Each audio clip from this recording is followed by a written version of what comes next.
Ult in 2. I ult. I have W. Yeah, hello. Nice. W in 5. Good job. Yep. Really good. What do we do? Nice. Tempo Drake. Play Drake. Good flank shot. Who flanked? It's a strong Camille. And they're feeling, you can see momentum's big, but Stend is overcommitted here. He's going to die immediately, and so is Flakked.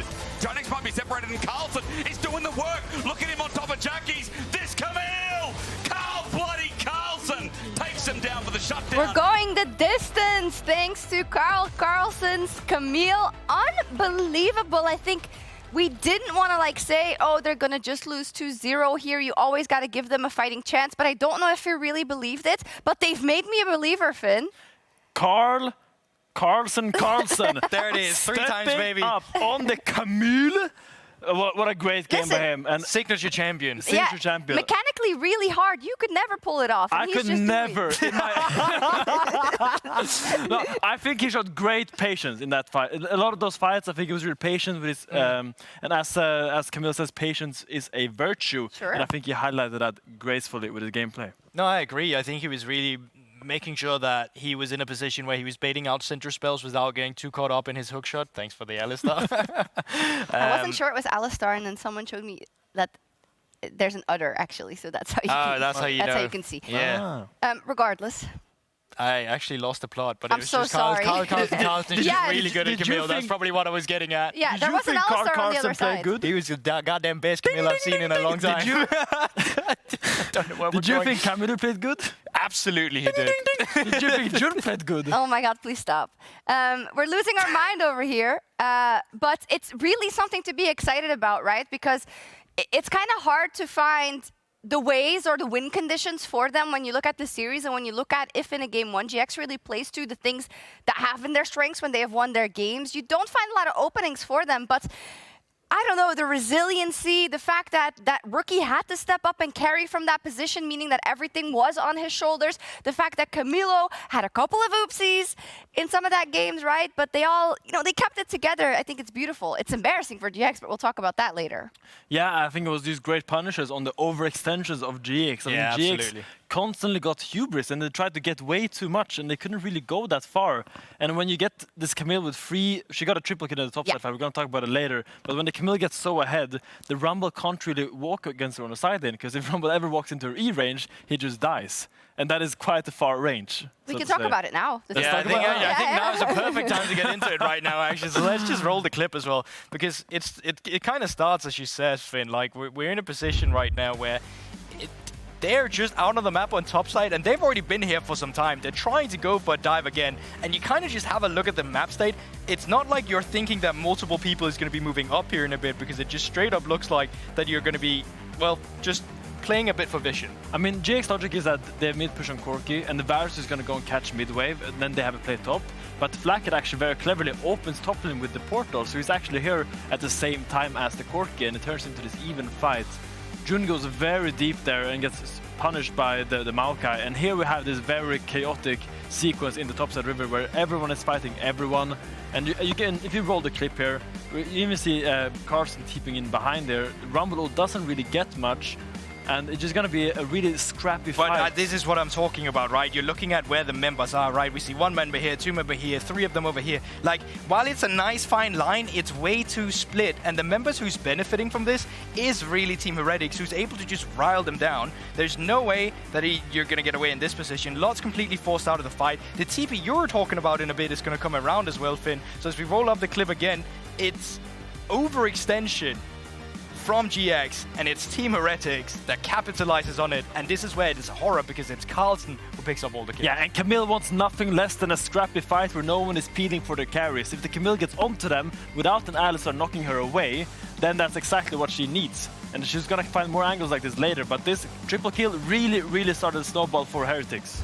Yeah, and I think it's just the advantage that you really get here. You saw a couple of flashes being burned out as well, and GX had done a good job at least keeping the game stable from the dragon point of view. Like, all they really had to do was just play around these dragons, get that soul ready, but the amount of gold that they suddenly gave over to Team Heretics made that very difficult. Yeah, I mean, it's not that Team Heretics played a perfect game either, right? We have to say that in some of these skirmishes. None of this today here was perfect, but it was still fantastic to look at. Which just makes it a bit concerning for GX that they weren't able to catch some of the throws even, but Team Heretics pulling it over the finish line was amazing. At 27 minutes in, you also wanted to look at a clip. Yeah. I think, what are you going to show us?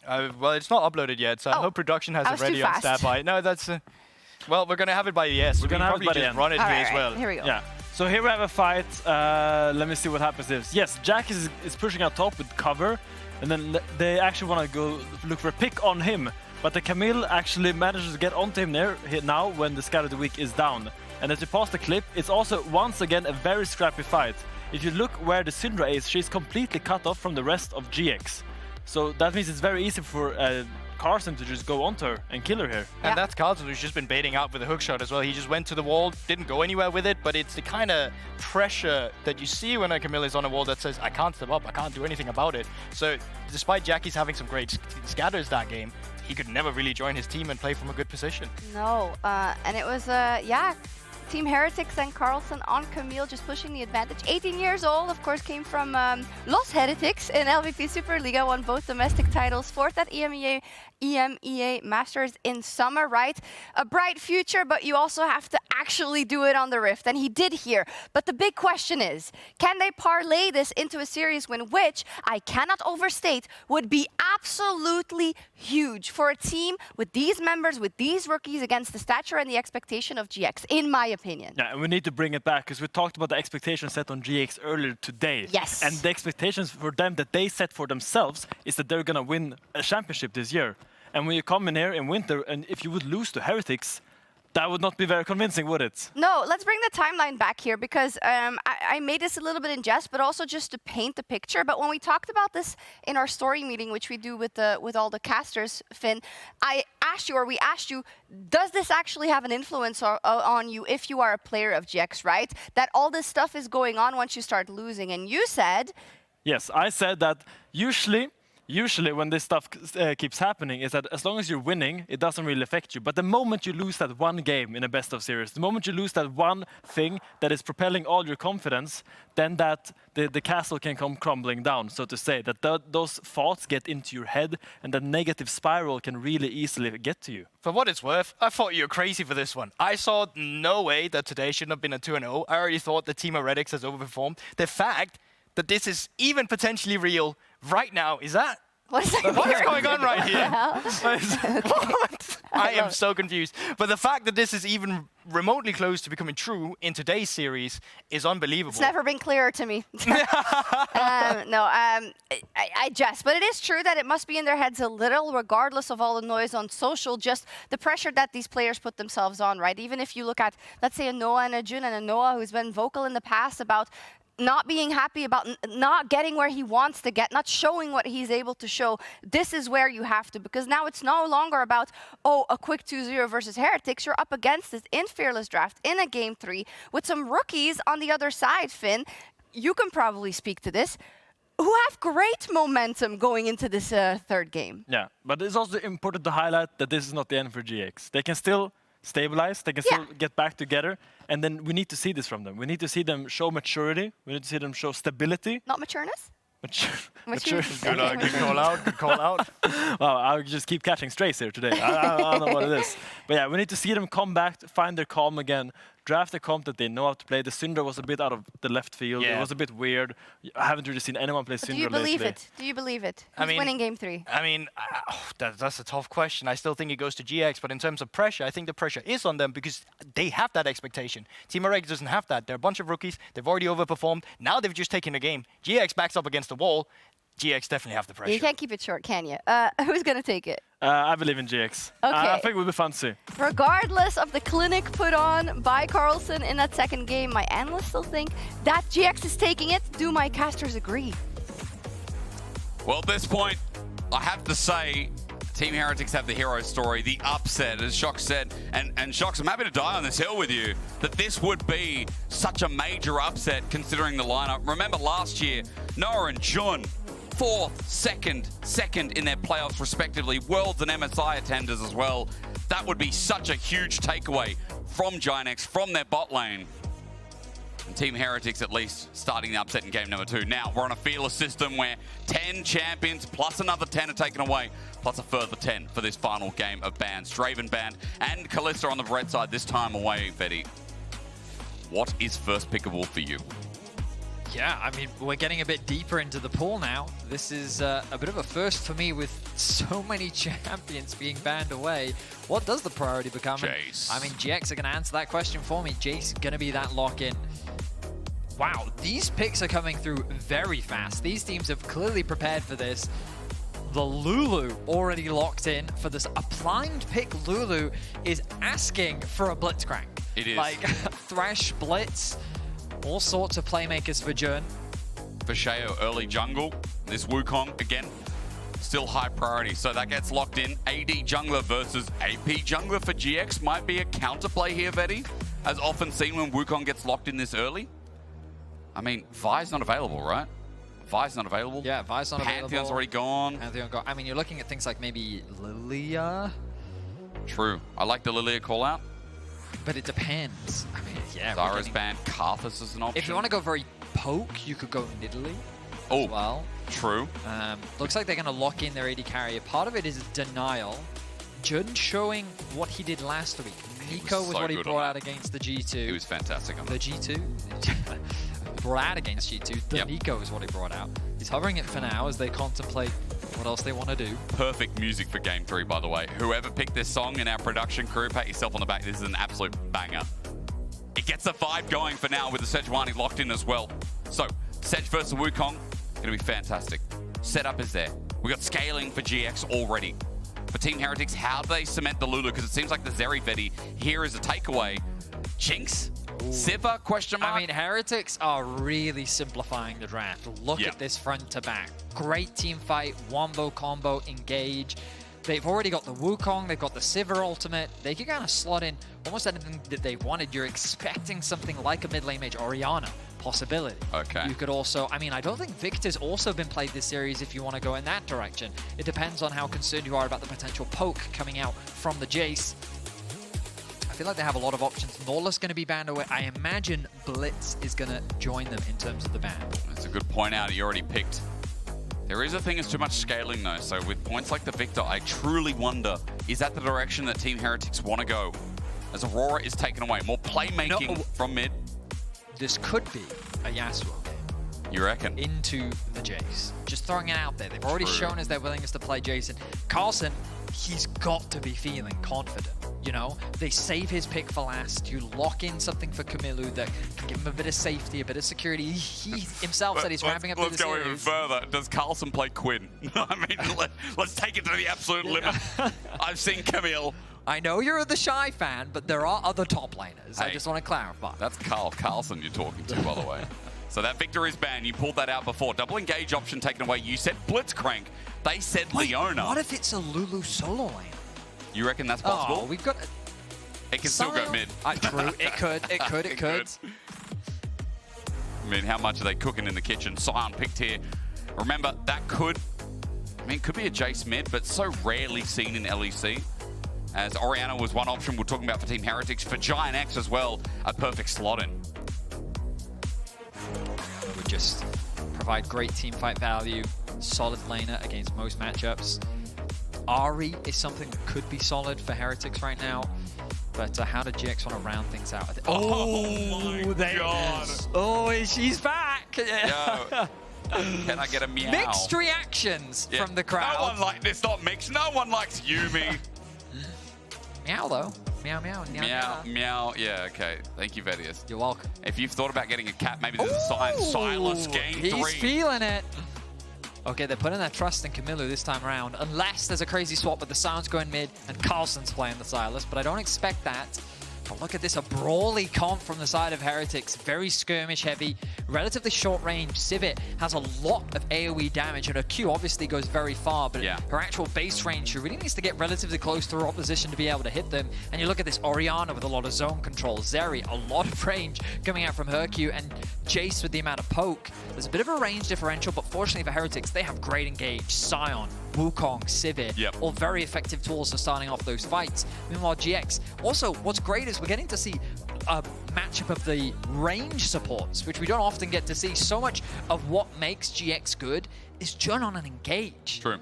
Renata would really be the only exception to that we've seen him perform so well on. The Yuumi is AFK gaming. And not to take it out, obviously there's going to be a lot more to it. So the structure of GX is going to have to change pretty significantly. And it's not like Closer isn't the engaged type player. He really is that for the team, but typically you see that combination of Jun and Closer. So again, both compositions not too crazy in terms of their setup. They're nothing too unique, I would say, outside of maybe the Silas in the mid lane, but I'm excited to see how things pan out. Pressure really feels like it's building for GX, given the expectations that they have, and Heretics, they get to ride the momentum after getting a big win.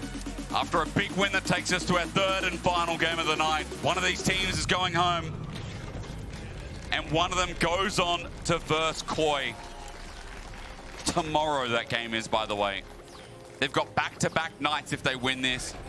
It is a trial and tribulation for whoever can overcome this one. And I'm glad, again, at the very least, what I know is we have team fighting comps here, Vedi. We have very big brawl comps that, again, scaling 80 carries, playmaking mid laners, and set up from the top laners. As you know, that Jace probably will end up a bruiser / tank. Yuumi depends on the build. versus Lulu. Oh, the riveting. We've been waiting for this one. I mean, I will say, I quite like range support matchups when they are limited, you know? Which is what I think the beautiful thing about Fearless is. The fact that we do get these series, you do get to see the deeper pools of these players. And so as long as we don't have Yuumi every game, I don't mind seeing a Yuumi. Okay, well, I mean, it's not going to be viable every game, is it? And again, this is the first one of the LEC. Yeah. Has not been picked in regular season. Standard lanes too. Or playoffs. And those standard lanes are going to make things a little bit more interesting. But let's be real. Lulu is one of the biggest lane bullies. True. So kind of expect big things of Stend here. Also, for what it's worth, Sivir does a lot of damage. Assuming she can hit you. Yeah. But we'll see how things pan out in the lane phase. I will say I don't have a huge amount of experience when it comes to this bot lane 2 versus 2 matchup.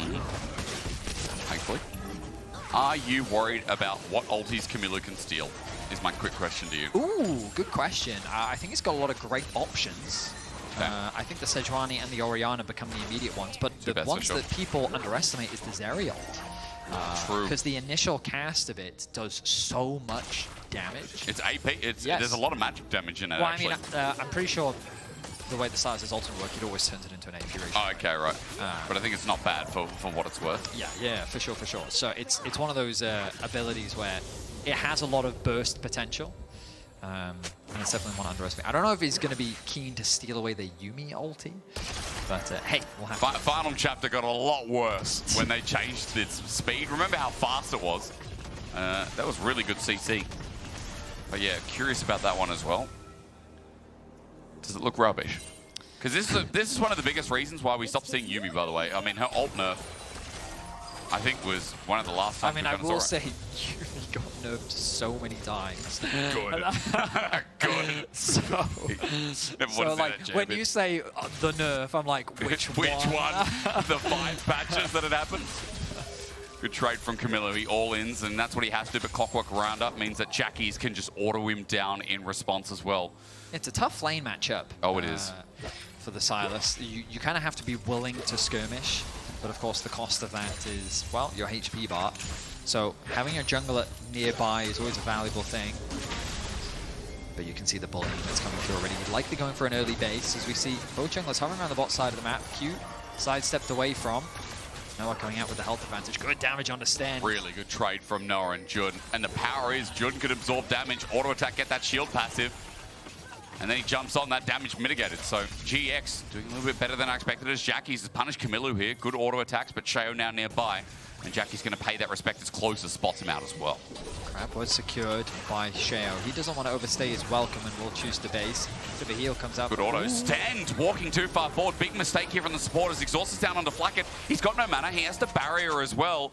They just pulled out 3 summoners at the cost of 2 by GX. Nice trading. I mean, you praise the Lulu for her ability to trade in lane, but what about the war of attrition? The sustain that comes through from the Yuumi, allowing Noah to stay in these extended skirmishes. And also they're doing a good job of sidestepping the Qs coming out from the Civet.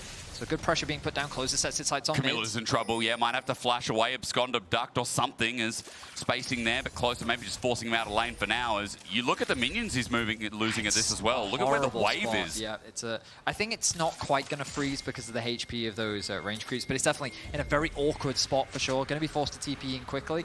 But Jackie's, what he wants to do now is trade as much as possible. Get Camiloo's HP as low as he can before Jackie's actually goes back to base. And then when he comes back, it's going to be even worse for Kamiloo because, I mean, you've just replenished all your resources while also expending Camiloo's. Abscond, abduct is close to turret range, but only just outside of it. Good little Kingslayer as well. Stend now here to help out as I'm curious about what this Sylas is maxing, Fetty. We've seen a lot of Sylas matchups in the past, and we know that usually, thank you to observers, it's Kingslayer max. Usually it is the Chain Lash because of the range matchup, but yep. Camille going to get a lot more sometimes you'll see sustain. 3 points in the queue into then W max just to help with wave clear and also just being able to trade against the lane opponent. But Camille's saying, you know what, I got to get into the thick of things, especially if some early skirmishes do happen to break out. Now, Camille losing a decent amount of HP as Jackie's going to go back to base, TP back in with that health advantage, and he also gets to come back to the lane with pots. So don't be surprised to see Jackie's really looking to trade aggressively in the 1v1. Meanwhile, on the top side of the map, we haven't talked about them much, but a lot, as you would expect, starting to build advantages as well. Carlsen put on tank duty this time around. Definitely a stark contrast compared to the Camille, but he's just doing his best to survive. Not going to fall for the face check. It's cold in Denmark, so it makes sense that you've got to cut wood for your fire. Naturally. Beautiful place, though. I will say, it's 12 degrees today. Feels weird. It's getting hotter in Europe, and I don't know what to do about it. Thank you for sharing that. I like the winter. I like the snow. Said no one ever. Good shockwave, though. Jackie's in close range of solo kill. Camiloo has stolen one. The spacing's there. Kingslayer, again, gives good healing. Abscond, abduct, what? The outplay! Oh! First blood to Camiloo and Sheo. That timing was exceptional. Kamiloo was clean with it. I was convinced he was going to die there. And as you rightly said, Sheo just at the right time shows up. Now, Closer has the support of Lot as well. He's going to Arctic Assault in. Good shock blast under turret. Doesn't have the damage, though.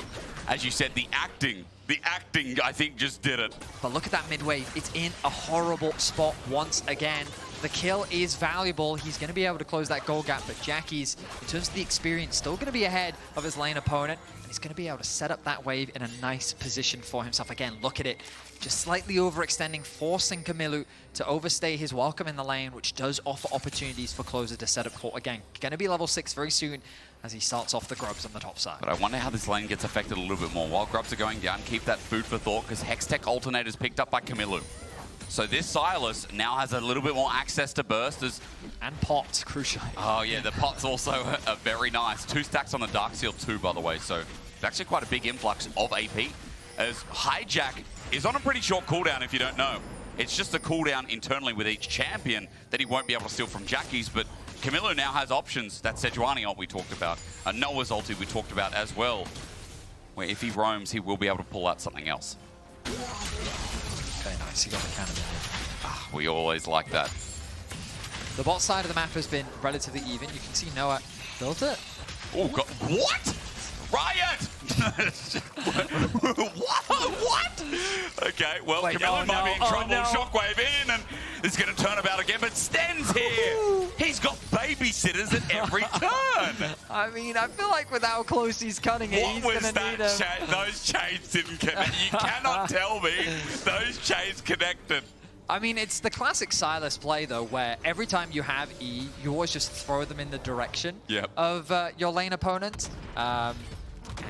Okay, so that wave was not set up properly. Sheo was like, I got camps to clear, bro. More important things. I think he could have held that for a little bit longer. True. Helped his homie out in the mid lane. And you can already see, because of how the wave has been playing out, Jackie's actually has a gold lead again. Just because of the CS differential. 20 CS the lead in favor of Jackie's. He's got a half-level advantage. He's going to tick over to 8 soon.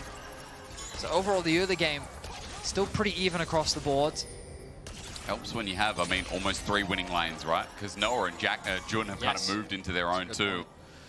So with these winning lanes closer, as you said earlier, took the grubs. Now Dragon's a thought. Sheo's thinking about where he can go with Cyclone up and available as well. I think the power in this lane, Vedi, is watching what Sheo's move is and how he can stop the flow of GIANTX's early game from just being a cruise sail that gets them all the objectives they want. A lot of scaling on both sides, and both teams happy to play this early game slowly. Dragon's still up, not going to be started off. We're going to have a very delayed soul. Oh yeah. Sounds good with a team with these two teams. Doesn't sound too bad, does it? I hate you, me. Okay, thank you again for chucking that nugget in there. It's not a nugget, it is a cat.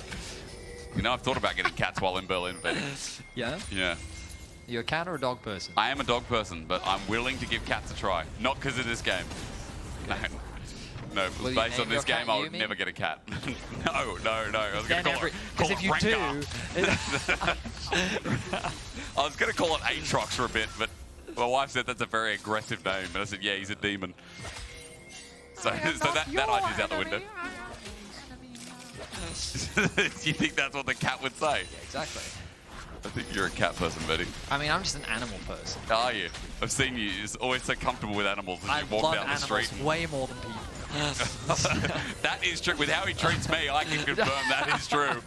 Kamiloo has a Glacial Prison, by the way. He's stolen that off closer as sends it out. Jackie's good sidestep, keeps walking. The real one does hit, though, and a Shockwave brings it back, but Camiloo's okay. He's got Stend by himself as Cyclone disengages, but Jackie's wants range. He has a Yuumi on his head and has the movement speed to prove it while he walks up to the turret in front of 3. Team Heretics playing defense. I mean, Jackie's, even after the death, is just playing the matchup very well, constantly bullying Kamiloo out. Good use of the Shockwave as well to force him back. The swap has come through from Heretics. They're now going to be moved into mid lane in anticipation of the grub spawning, but they also open themselves up to securing the first dragon. They are spending a bit of time securing this, which does leave open the potential for Heretics to cross on the top side. Great camera because you can see the tongue from the Poro. Like, it is the best skin. Correct. Yes, you can. Very cute Poro. That is why we built it. I'm sure the person who built that camera was like, now we get to look at skins better. Hell yeah, you do. You know, I'm pretty sure it's called Skin Spotlight. Is it? I think so. Or at least that was the old catchphrase for it. I don't know what it's actually called. But yeah. Okay, the emote from Kamiloo suggests that... He knows. He knows he's getting dozed. Yes, he does indeed, but he goes all in regardless. Going to be exhausted, flashes away. Now steals the Zeri ult, electrocutes himself, but for Noah, he just sits there with his ulti being used up and available. They get the TP out from Carlsen. Kamiloo going to be forced to go back to base once more. The gold continuing to go in the favor of Jackie's in terms of the mid lane matchup, and really across the board, only Sheo has the gold lead. But they do secure the grubs, as you just highlighted. TP now going to come in from Kamiloo towards the top side, be able to catch this wave. But it is a very skirmish-heavy early game. You can see small advantages slowly starting to accrue in favor of GX, and it's very reminiscent of what we saw in Game 1, where it was a relatively slow early game. The kills were trading back and forth, but GIANTX were getting a lot more control over the map throughout the early game. Really nice stop there from Camille, by the way. Lot might have to TP to bot. Don't know what he was going to do before, as might be the match of the Sion lane. But yeah, teleport going to come through from Lot. Camille made sure that was going to happen, and now it's down a TP in response. Camille used his before, Carlsen used his to bot lane, but this could be a bit of mismatch of timing, if that means anything, as Jackie's also burns his. Wisely, Kamiloo, I think he actually held the wave on the top side of the map. Really forced to overpush, which I do like. GX hovering towards the top side will secure the crab, will help push out that top wave as well. The gold is dead even. Exactly what we want to see here in Game 3. Oh yeah, we're boiling something big, aren't we? And as a reminder, GX, after the regular season, they were in the conversation for top 4 for the vast majority of it. But then what happened? They went on a bit of a lose streak. Oh no, there it is again. Yeah, there it is again. And then they were able to beat Heretics Game 1. They broke the lose streak. Okay, business as usual, especially after Game 1. Rather convincingly, they were able to win. But then Game 2, their momentum suddenly came out from underneath them. as Heretics was able to find some great plays. Carlsen's Camille was huge. Kamiloo with a great bounce back on the Tristana. Now we find ourselves game 3, dead even in gold, 14 minutes in. And a big bounce back from what game 1 was, as Closer is going to face check this. Cyclone brings it out. Here's the You and Me, aka the final chapter, but he's been polymorphed and he gets no chance. A new target into Nora as he jumps over the wall. Wild growth used by Stend, but a pick over to Heretics. 2 kills in the early game. Dangerous face check from Closer. Thinks he's tankier than he actually is. With 4 members from Heretics, they're able to secure that kill. They steal away the red buff. And Heretics staying strong hit in game 3. And Sheo really feels like the driving motor. While you can, you know, talk up Carlsen and Kamiloo from the end of their second game, how Flakked and Stend brought it together. I feel like Sheo brings it all together, you know. It's been talked about on desk especially too. He really reminds me of his presence on BDS, where his impact is definitely always there, but very rarely is he the person that you see as kind of the big flashy playmaker. But he's kind of the foundations of the building, and he provided that for BDS. The consistency that they found was largely thanks to the consistency that Sheo brought. You often get a lot of the same performance from him in every single game. And yeah, he definitely is a rock for his team, and it definitely can't be understated how valuable that is. I mean, again, what he's done in game 2 and game 3, some of the engagers have been slick with the setup, and even in this game, a couple of the picks with 100% kill participation already out of the 2 kills. Sheo has been there. There's a threat here from Flakked and Stend. Good damage on the turret with the 3 grubs that they picked up. As with this mid push comes also responsibilities towards Herald. 40 seconds till that spawns Dragon, a minute away as well. I will also say, you know, when we saw Zeri a lot in the past, the static shift was the core component on her. It was, that good wave play flip. was so valuable, and you can see the difference, you really can. Especially in this mid-game, how quickly Flakked clears out that wave, and Noah forced to catch it for a little bit longer. Kamiloo all in is there, onto Jackie's, won't get the Abscond of Duck, but steals the shockwave away. Sheo was there hovering as he stands on a ward, as Closer now joins in as well. But Kamiloo, as he just ticks over to level 11, that teleport's not quite up and available, and he doesn't really have a mana bar here to fight with as Herald spawns in 5 seconds. Heretics have control over the river. Lot has made his way into the mid lane. Teleport. I think we're going to see a fight, Hysterics. It's Heretics that again move back into the river. They're now forced to face check into Carlsen as well. Kamiloo with the Orianna ultimate available. Decimating strike is only going to smash 1. Stunned up is Closer. You and Me jumping from person to person as Lot also low on mana. But Carlsen happy to face tank as Closer there, looking for a heart steal stack. Might find it in a second if Carlsen plays tongue-in-cheek with it. Permafrost, he's still tanking up at half HP. Team Heretics are trying to play with time, but the poke is getting worse and worse. Carlsen now in more and more trouble as Kamiloo wants that angle, but Lot won't get it for him. The engage starts off. The Spanning Smash is good as Closer helps get 1. Team Heretics got the Herald, though. Now they're thinking about, do we go in? Do we go? Yeah, Noah's got a full ulti. Flashes forward, but a shockwave brings him back in. He thought he was being tricky with it, but Team Heretics are already there. Jackie's runs for his life. Again, a polymorph from Stend. They've been good this game. And for Team Heretics, that was a good fight for them too.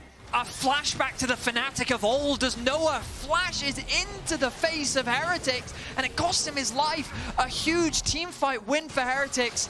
We look back and it's a very close exchange, so much poke. There's such a big HP advantage in favor of GX, but they can't quite get through this front line.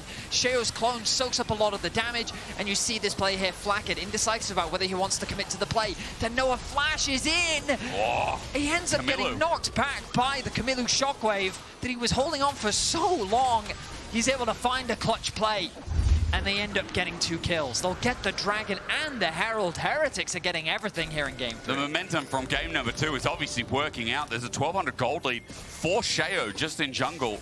And yes, while mid and bot don't have anywhere to go with that gold lead, remember, you're looking at a Jace versus Psy on top. That is even in gold. This shows you the state of the game. 1500 is the difference as Sheo goes over the wall, but Noah pays respect. With the grubs, they'll take themselves a mid turret here. At 18 minutes into the game, now that gold balloons a little bit more. Their first tower. Heretics looking good. The 1.5k gold leads. No objectives really on the map to play for the immediate future, so it just becomes about wave clear. Pushing in these waves, getting closer to those items. Kamiloo on a side lane is becoming a greater threat. Onto Lot. Abscond Duck doesn't connect, but Stend is here, making it unfair. He's closer as well. Protobelt used as Kamiloo. His escape path is being narrowed, but Lot doesn't have the ability to follow up any further. You have to be careful there, especially with Closer hovering in the area. Kamiloo recognizing that his jungler wasn't around and he can't afford to make too many risks like that. What a state of affairs. The gold lead isn't insurmountable. There's still ways for GX to turn this game around, but with that flash in, you can't help but feel like the pressure is starting to get to GX. The expectations that they set for themselves and to put themselves in this position, you have to feel like that the weight on your shoulders is only getting heavier.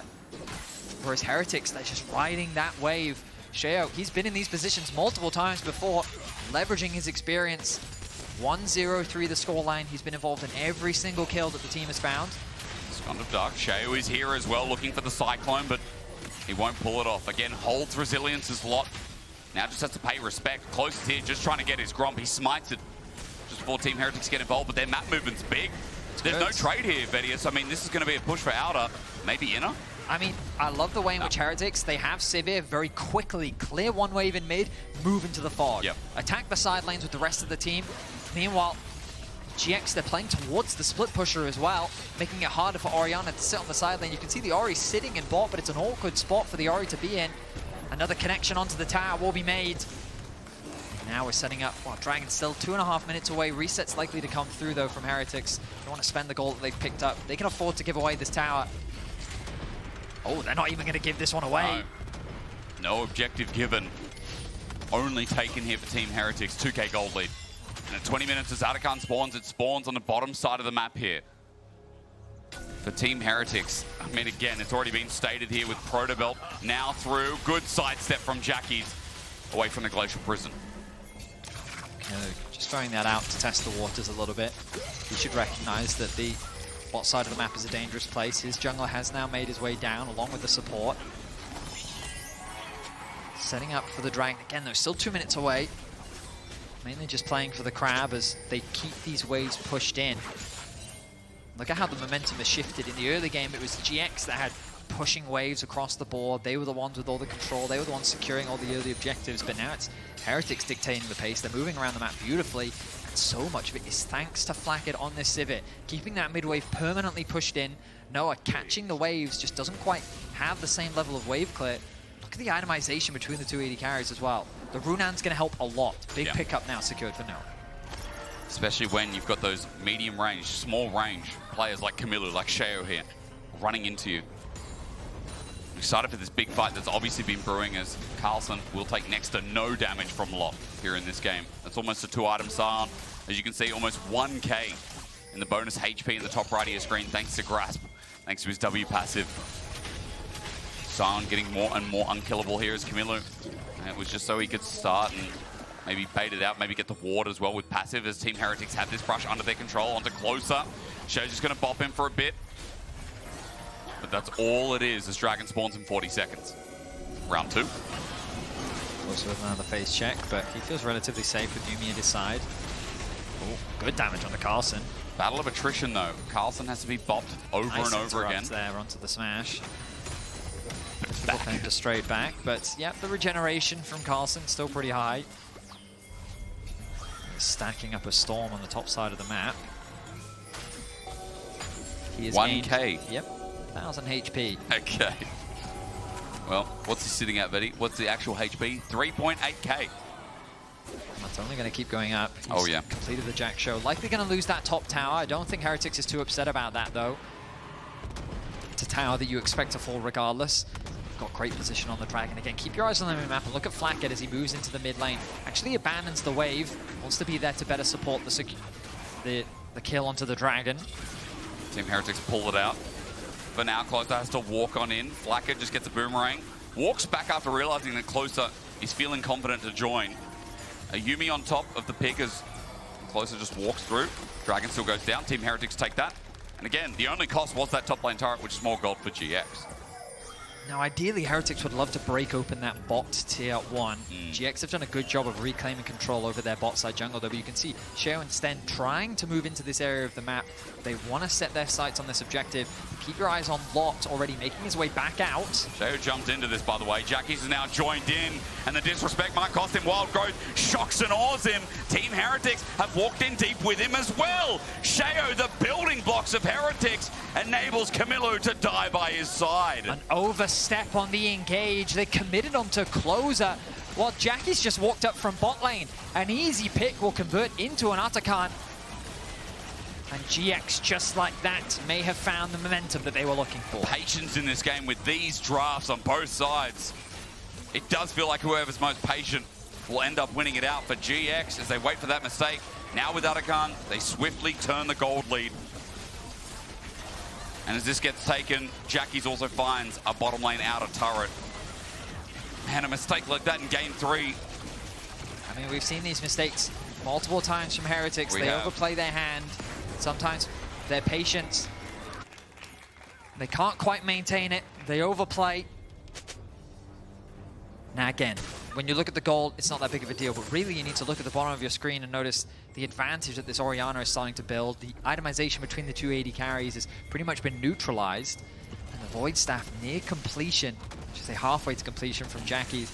Like earlier on, that gap between the two mid laners wasn't that big of a deal, but now there's a full level difference. He is up 50 CS. He's on track to completing the other item. Flakked's in trouble. Noah's taking it into his own hands. Wild growth used, but Noah's now kiting back, going forward this time. Is a blessing, not a curse. A shutdown to Noah. Another shutdown, by the way, as he just picked up the last one. Gold in his back pocket never looked better as he's about to crest 3 items. Nicely played there from Noah. A misplay from Flakked is quickly punished. And last game, we saw these mistakes come through from Heretics, but they had a big gold lead. Yeah. Right? They were able to scale their way back into the game. Carlsen, with the strength that he had in the side lane, is what kept the game even after we saw some of those fumbles, those picks that came down onto the bot lane of Heretics. This time around, that's not the case. Heretics don't have that carry top laner to fall back on. They're very much reliant on their carries to perform. And right now, that is where we're seeing the biggest discrepancy in gold. LDR now picked up with that discrepancy as well. Carlsen walking through a jungle that's no longer his. And look, Jackie's is here waiting.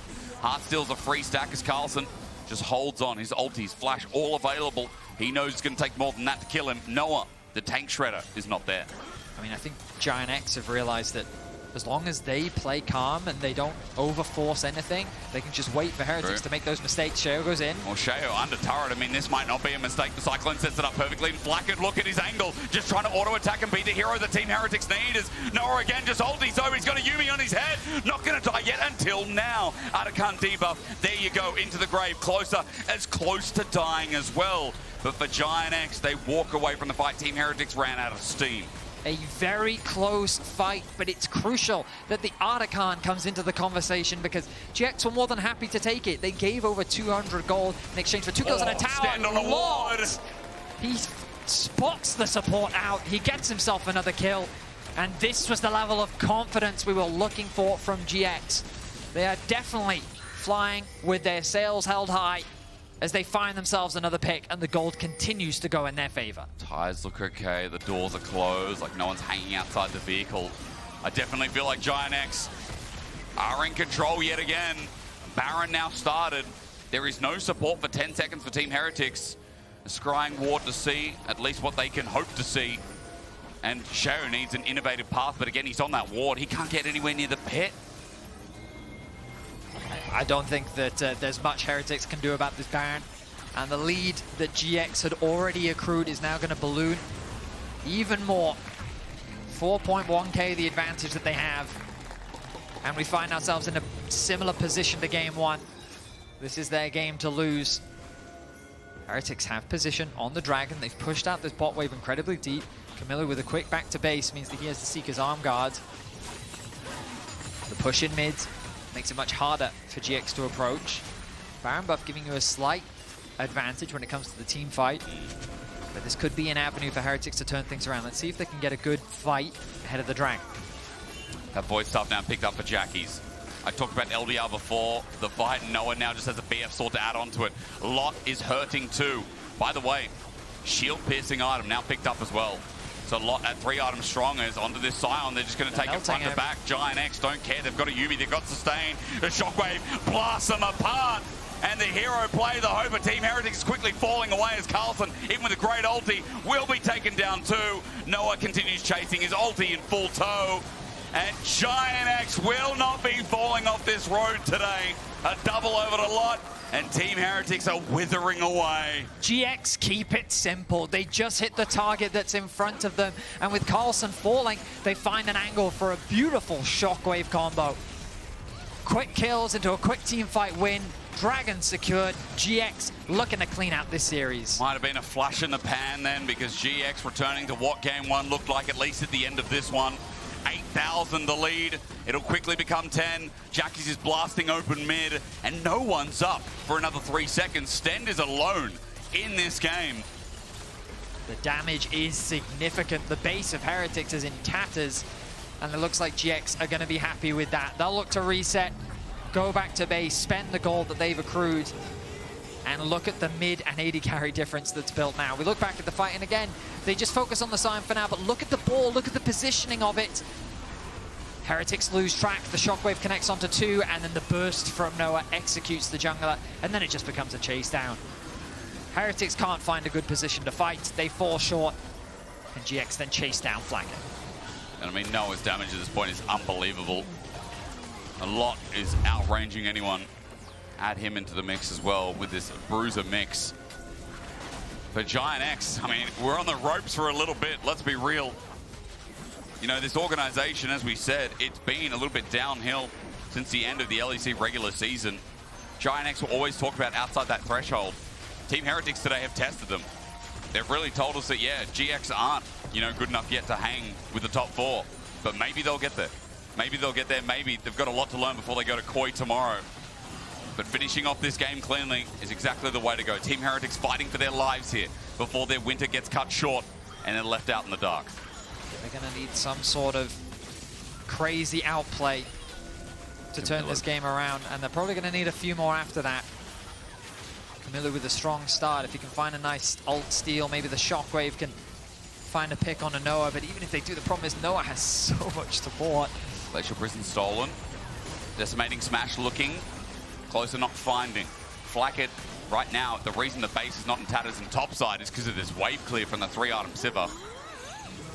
Champion that's great at stalling the game out, even against Baron and powered minions. Of course, the Baron has worn off.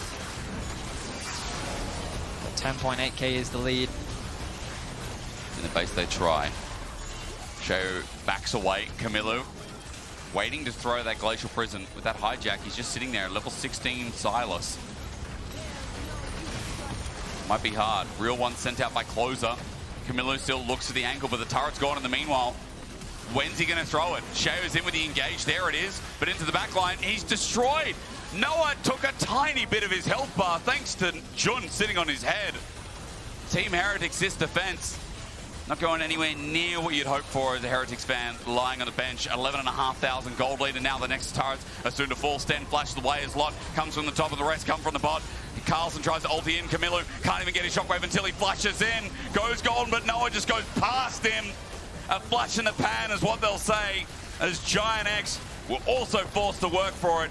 But Team Heretics, as they get eliminated, it is the GIANTX who move on to tomorrow against Koi to see if they can bring a flash of brilliance into that series too. They ended game 3 slow and steady. It was looking a little dicey in the early game, but they had some impressive team fighting and were able to outplay Heretics in the 5v5. Valiant effort from Heretics. Overall, a surprise in many ways, given their performance. Surprise. Agreed. Putting the pressure onto GX, I think very few expected. I mean, it'd be sad for a lot of fans because I think, you know, Team Heretics were definitely the underdogs as we sold them. 100%. But they showed so much brilliance in that second game and even parts of the third. But as you vote for the key player of the series, you got to remember that GIANTX just did it better overall. Is it Jackie's, Noah, or Jun? My question to you would be that... I mean, what this has highlighted is series. that GX, I mean, they got exposed quite a lot. They did indeed. And they don't have much time to fix their issues. Immediately tomorrow, they're going into the series against Koi. Koi has all this time to prepare, watch, identify, plan out how they want to approach this best of 3. And I feel like that the early game from GX is something that is clearly lacking as we bid farewell to Heretics. For a month and a bit, see what they come back like. Because I'm excited for this roster where people like Kamiloo, where I think, you know, Carlsen have shown a bit of brilliance in the series, have shown a bit more versatility than maybe they were given credit for as well. Team Heretics obviously trying to find their new identity with these players. When last time, you remember, you know, playing with the likes of like Wonder and Yankos, even Perks at the very start of the year. And you think about where they've gone, they've put more into development now. I'm curious to where it leads them. I think one of the hardest things for rookies when it comes to the LEC is not only fitting into the meta, the structure, the changes in environment, but also just being willing to go on stage and play with confidence. True. And I think that confidence is the thing that a lot of players are constantly searching for, so that the things that you play in scrims and the way that you play, you can bring to stage. And I think that what made me really happy was that we saw a lot of that from a lot of the Heretics player. I still remember very fondly the Rell performance from Stend during the regular season, the fact that Kamiloo, even after a pretty tragic early game on the Tristana, was able to bounce back, and then Carlsen showcasing his carry picks alongside the veterans of Sheo and Flakked, I think is definitely, it's nice to see. Well, for GIANTX, so it is happy news, at least for 24 hours until they go up against Koi. We see how they go towards that as Laure is standing by with Closer in our Marriott Bonvoy post-game interview. Thank you. Thank you so much, guys. Closer. You get to leave to see another day, but that was close, man. Something that I was saying after game 1 especially is that given the convincing way you guys took game 1, it is what is expected from GX. Yeah. I mean, I thought after game 1 it's going to be a clean 2-0, but I mean, it's do or die for both teams, so they fought back. Yeah. I think we played pretty bad second game. But this game, in third game, I think we had a better front-to-back drafts, and after some point we just started winning. So, I mean, I think it's good that we played 3 games, so we just get more experience. So I'm happy about that. Did you feel like pressure was getting the best of you, especially going into this game 3 with them having the momentum, maybe grabbing the early game? How did you guys feel?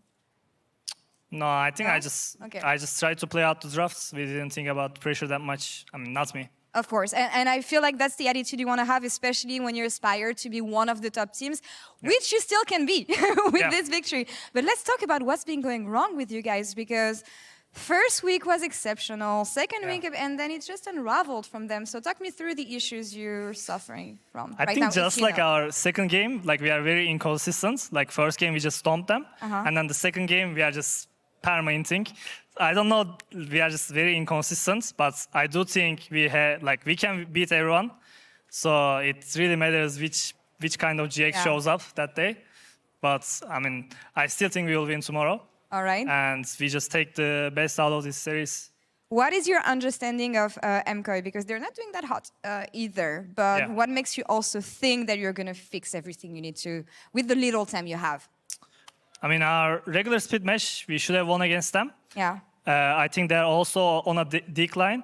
And I mean, I think they're individual good players, but as a team, they are kind of similar, inconsistent also. So I think we can beat them for sure. It is going to be an interesting matchup for sure. Closer, thank you so much. Do you have any final thoughts on Jackies, who's standing by in PGL? He played a good game, too. He played a good game. All right, we'll leave it there. Closer, thank you so much. Best of luck tomorrow. That's all for us here on this side of the stage. After 6 games, Sjokz, take it away to PGL.